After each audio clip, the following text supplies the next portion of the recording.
Coucou, je vous retrouve pour une toute nouvelle vidéo. Aujourd'hui, tout d'abord, j'espère que vous allez bien. Donc aujourd'hui, ça va être une vidéo où je réponds à des questions auxquelles on ne pose jamais. Bien entendu, c'est des questions qui tournent autour de la santé mentale. Comme vous avez pu remarquer, ma chaîne tourne beaucoup sur la santé mentale et tout ça. Il y aura d'autres choses, mais c'est le sujet principal. Donc voilà. En fait, j'ai décidé de faire cette vidéo parce que on me demande tout le temps en fait comment je vais, mais on me demande jamais en fait comment ça se fait que j'ai arrêté d'espérer. Donc en fait aujourd'hui je vais répondre à des questions auxquelles les personnes ne posent jamais. Que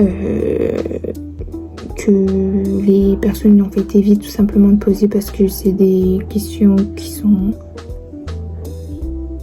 trop profondes. C'est des questions qui visent là où ça fait mal en fait.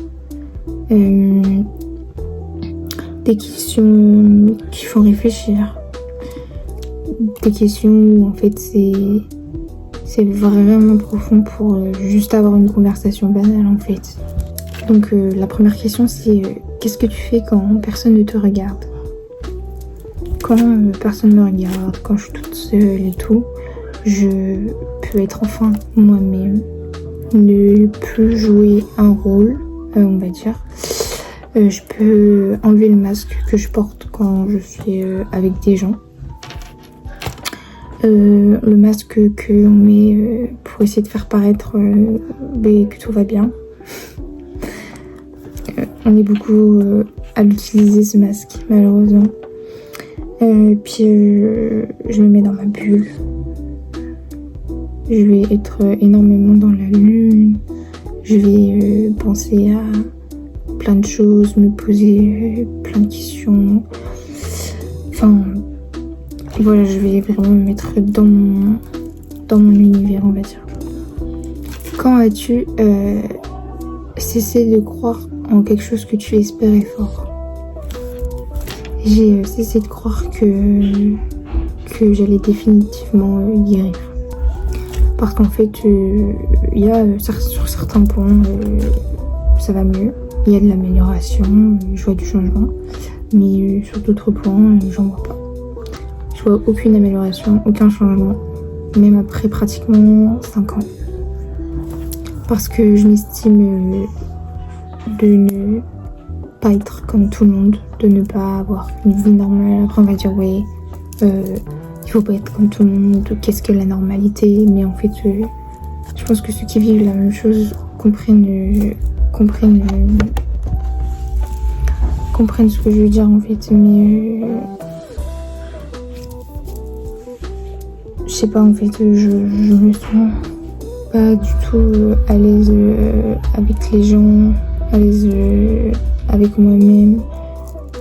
J'ai l'impression d'être, je vais parler fort, mais d'être un extraterrestre par rapport aux autres en fait, d'avoir une vie de l'opposé des gens qui vivent normalement. On met des guillemets parce que voilà, qu'est-ce que la normalité? Ça dépend ça dépend des personnes. J'ai essayé de croire aussi en la foi de l'humanité, dû par déjà mon vécu, dû comment les humains se comportent dans la vie de tous les jours. Hein. Ça désire rien. Comment on voit que certaines personnes peuvent être irrespectueuses, peuvent te manquer de respect, à un point en fait que je sais même pas en fait comment tu peux être comme ça, surtout sur les réseaux sociaux, parce que j'ai l'impression que les gens en fait se sentent un peu invincibles et éprouvent une force en fait parce que ils se disent ouais, je suis derrière un écran, il peut rien m'arriver quoi. Puis quand tu vois que ta propre famille Donc ton propre sang peut même te tourner le dos quand tu as des soucis, qui sont même pas là, qui préfèrent te tourner le dos.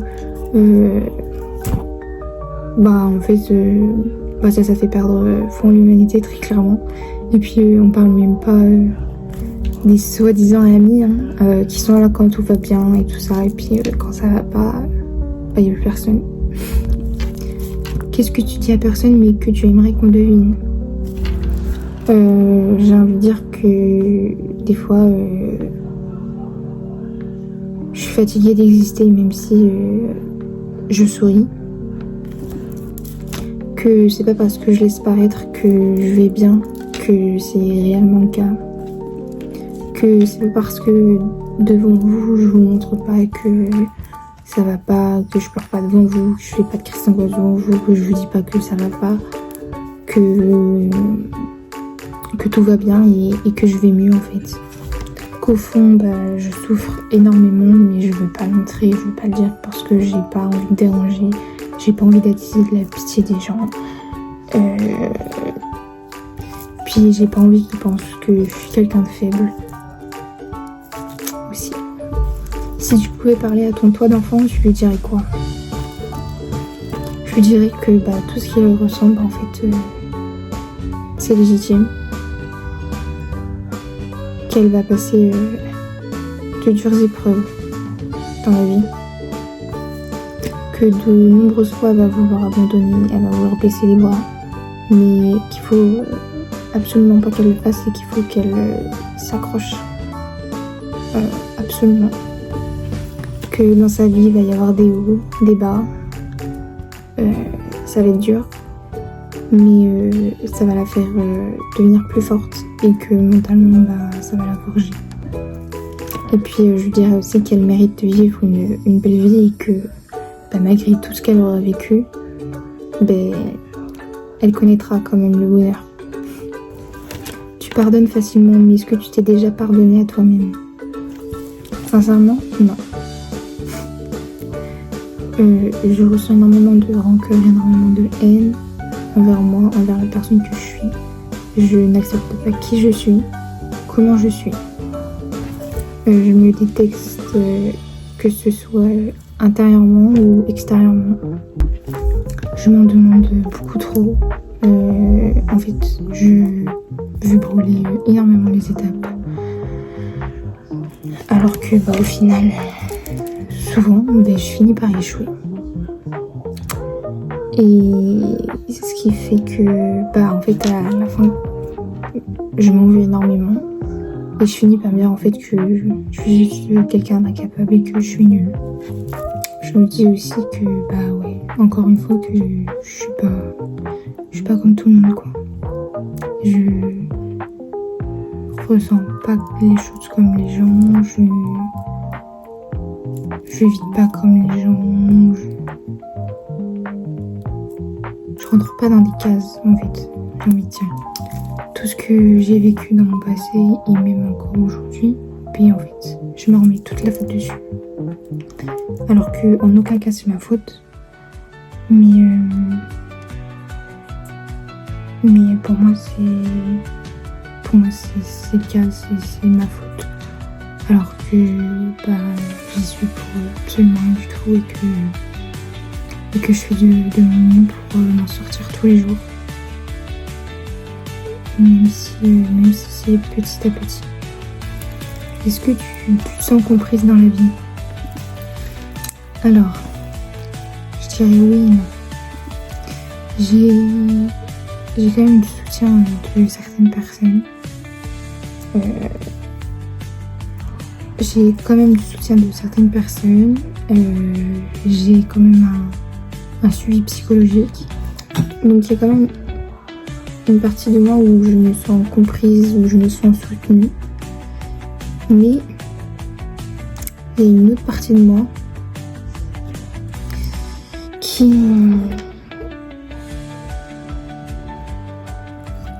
Désolée. Il y a une autre partie de moi en fait où je me sens pas trop comprise. Pas réellement. Non. Non mais c'est pas possible. Arrête. Du coup, je disais, il y a une autre partie de moi qui me sent pas réellement comprise.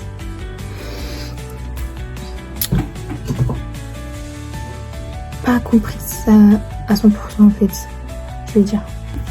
Je me dis que les gens en fait ils peuvent comprendre que extérieurement, que de ce que je leur raconte, de par comment j'ai réagi, etc. Mais je me dis qu'ils peuvent pas réellement comprendre sans l'avoir vécu. Et encore, on ressent et on vit tous les choses différemment. Puis en plus de ça, ils sont pas dans ma tête, donc ils peuvent pas savoir réellement ce que je ressens et comment réellement je vis les choses en fait. Et que en fait, pour eux en fait, si dans une journée je vais sourire, être joyeuse, qu'ils vont pas me voir pleurer ou être déprimée ou enfin de facteurs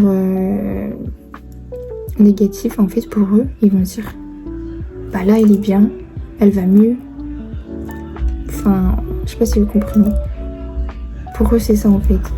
Pour eux en fait c'est elle sourit, elle a eu des moments dans la journée où elle a souri, où elle a été joyeuse. Devant nous, elle a pas pleuré, elle a pas fait de crise d'angoisse, elle a pas ceci, cela, donc en fait, bah ça va mieux. Ils font un énorme raccourci. Bah alors qu'en fait, c'est tout le contraire. Genre en fait, j'attends juste d'être seule pour pouvoir tout relâcher, le stress, tout ça, j'attends. Par moments, j'arrive à le contrôler pour pas le montrer devant les gens. Et j'attends de pouvoir être la joie d'avoir des charmes. Je sais plus ce que je disais. Mais des fois, oui, j'ai la chance de pouvoir contrôler et d'attendre de vraiment être seule pour pouvoir tout extérioriser. Des fois, non, malheureusement. Des fois, malheureusement, il y a des gens autour de moi et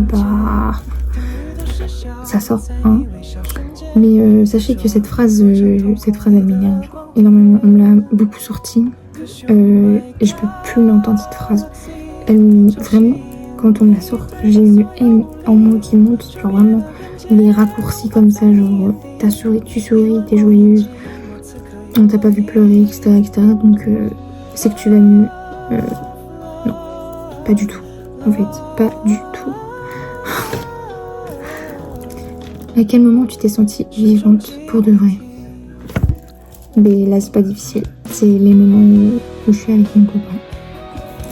C'est très clairement grâce à lui que j'en suis là aujourd'hui, que j'ai pu évoluer, que j'ai pu me fixer des objectifs, que j'ai pu avancer sur certaines choses, que j'arrive à faire certaines choses aujourd'hui que je n'y arrivais pas avant, que j'ai envie de m'en sortir, parce qu'il faut savoir que quand je l'ai rencontré, j'avais pas du tout envie de m'en sortir. J'avais pas envie d'être aidée, j'avais pas envie de me soigner. Donc quand même, il a eu du courage de se mettre avec moi. Et il faut savoir qu'il en porte beaucoup sur ses épaules. Connaître le bonheur, le vrai bonheur. Se sentir aimé, mais pour de vrai. Se sentir soutenue, être moi-même sans être jugée. C'est très clairement lui en fait qui m'a sauvé la vie. Et mais en fait je pourrais jamais assez le remercier pour tout ce qu'il a fait. Parce que quand je vous dis que vraiment il m'a sauvé la vie, c'est que vraiment il m'a sauvé la vie. Il m'apporte une grande aide au quotidien, genre vraiment c'est une épaule sur qui je peux compter. C'est pour tout en fait. Pour tout. Il comprend tout quand ça va pas, il prend le temps de comprendre. Quand j'ai besoin de parler, on peut passer des heures à parler, à me rassurer. Enfin, vraiment, je suis tombée sur quelqu'un d'extraordinaire. C'est quand... En fait, il me brusque pas, il prend vraiment le temps d'aller à ma vitesse. Il n'essaie pas de me pousser pour aller, genre, bouge-toi le cul, quoi. non, loin de là. Vraiment, il est super compréhensif. Il vient avec moi au rendez-vous et tout. Enfin, étant donné que je ne peux pas sortir toute seule. Enfin, il prend le temps, il prend des jours de congé pour m'emmener à mes rendez-vous. C'est incroyable, vraiment. En fait, je suis vraiment tombée sur un homme, mais avec un grand H, vraiment. Parce qu'il porte tellement de poids au quotidien. Enfin, il s'est mis avec moi en sachant tous les problèmes et tout que j'avais, certes. Mais le vivre au quotidien, c'est différent. Il y a entre le savoir et le vivre. Et lui, il le vit aussi, en fait, parce que des fois, il subit parce que malheureusement, la vie n'est pas toute rose et je ne suis pas toute rose et que quand ça va pas, c'est lui qui prend. Mais il prend sur lui et aujourd'hui, après, ça va faire 3 ans et il est toujours présent, il est toujours là. Et il y a très peu de gens comme ça. Il y a très peu de gens qui seront avec vous pour le meilleur et pour le pire, comme on dit, et qui vous lâcheront pas dès que ça devient un peu trop difficile pour eux. Parce que quand je vois que, quand je vous ai dit tout à l'heure que ma propre famille m'a tourné le dos, ne m'a absolument pas aidée quand je suis tombée en dépression, etc. Alors que lui s'est mis avec moi en sachant tout ça, s'est installé avec moi en sachant tout ce que en sachant tout en fait, il savait tout, mais il s'est quand même mis avec moi et qui reste avec moi au quotidien et qu'il est toujours autant attentif, autant là, qui m'apporte autant d'amour, qui m'apporte autant d'aide au quotidien. Je me dis, en fait, clairement, je suis tombée sur une perle rare. Qu'est-ce qui t'a changé sans que personne ne le voie? Alors, premièrement, gérer mon passé. Mon passé m'a énormément changé parce qu'il m'a rendue mature très vite, à un âge où malheureusement, j'aurais pas dû être mature. Enfin, pas autant. Je suis devenue mature beaucoup trop vite. J'ai très clairement pas eu de jeunesse en fait. Mon vécu, les épreuves de la vie, ce qui m'a fait souffrir, aujourd'hui ça m'a rendue quand même un peu plus forte. Puis comme je vous ai dit tout à l'heure, rencontrer mon copain aussi, ça m'a énormément changé, mais en bien. Et j'ai énormément changé en bien grâce à lui. Il sait me tempérer. Moi je fais le chaud, lui il est le froid. Aujourd'hui, je suis plus du tout la même personne qu'il y a quelques années en arrière. Vraiment qu'il y a 1 an, 2 ans. Je suis plus du tout la même personne. Sur les bons côtés, mais malheureusement aussi sur les mauvais côtés. Caractèrement parlant déjà, il y a des choses qui ont changé, mais dans le négatif. Dû à mon vécu, mon passé, mais il y a quand même des choses positives. Personne n'est parfait, on peut pas être parfait. Je pense qu'on pose pas assez ce genre de questions. On vit vite. On vit vite et on cache trop. Mais je trouve que parfois, c'est dans ces questions-là qu'on se trouve vraiment. Et toi, c'est quoi la question que personne te pose mais que t'aimerais qu'on te pose enfin? Je vous remercie d'avoir pris le temps d'écouter cette vidéo qui a été assez dure pour moi de répondre à quelques questions parce que c'est des questions assez dures, des questions qui piquent comme je vous ai dit au début, où ça fait mal. Mais c'est important de se libérer et puis le but c'est qu'il faut en parler. Il faut en parler, Enfin voilà quoi, on n'est pas tout seul, on est plein dans ce cas-là et ça doit pas être un sujet tabou donc parlons-en. Donc voilà, je vous remercie énormément et puis moi je vous fais de gros bisous puis on se retrouve plus tard pour pour une prochaine vidéo.